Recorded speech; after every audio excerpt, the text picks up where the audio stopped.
Hello, আসসালামু আলাইকুম। আমি নুসরাত জাহান তাসনিমস মেমোরিজ থেকে। আশা করছি আপনারা সকলেই ভালো এবং সুস্থ আছেন। হুট করে আমাদের দুইজনের অনেক রাতে কিছু একটা খেতে ইচ্ছা করছিল।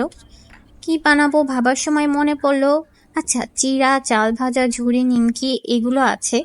এগুলো মিক্সড করে একটা মাখা বানাই ফেলি, কেন না? এই জন্য আমি এখানে সব উপকরণ যেগুলো লাগবে সেগুলো নিয়ে নিলাম।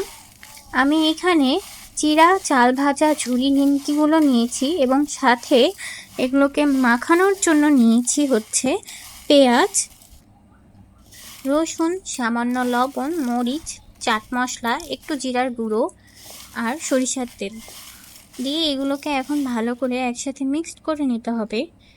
এখানে আমি এখন এক এক করে সব উপকরণগুলো দিচ্ছি। প্রথমেই দিয়ে দিলাম রসুন, কিছুটা কিছুটা পেঁয়াজ, কিছুটা কাঁচামরিচ, সামান্য পরিমাণ মতো জিরার গুঁড়ো দিয়ে নেবেন আপনারা।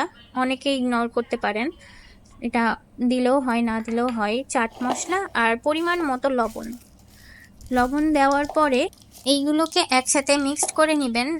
মিক্সড করার পরে এখানে ফ্লেভারটা বের হবে, আর ফ্লেভারটা বের হওয়ার পরে এখানে একটু সামান্য পরিমাণে সরিষার তেল দিয়ে নেবেন। সরিষার তেল নিয়ে নিলে এখানে যে সরিষার তেলের ঝাঁজটা সেটা আসলে ভালো লাগে, আর সরিষার তেল ছাড়া তো মাখা একদম অসম্পূর্ণ, তাই না? তো এইভাবেই এগুলোকে মিক্সড করার পরে তখন এগুলোকে একসাথে সব উপকরণগুলো মাখাই নেবেন এবং মাখাই নেওয়ার পরে আসলে ফ্লেভারগুলো বের হবে। মাঝে মাঝে রাত্রেবেলা দেখা যায় প্রায়ই আমরা এই সব উদ্ভট উদ্ভট খাবার খেয়ে থাকি।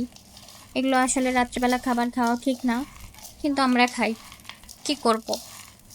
আপনারা যদি আমাদেরকে উৎসাহ দেন তাহলে আমরা এরপরে যা যা এরকম উদ্ভট খাবার খাই রাত্রেবেলা সেগুলো অবশ্যই দেখাবো।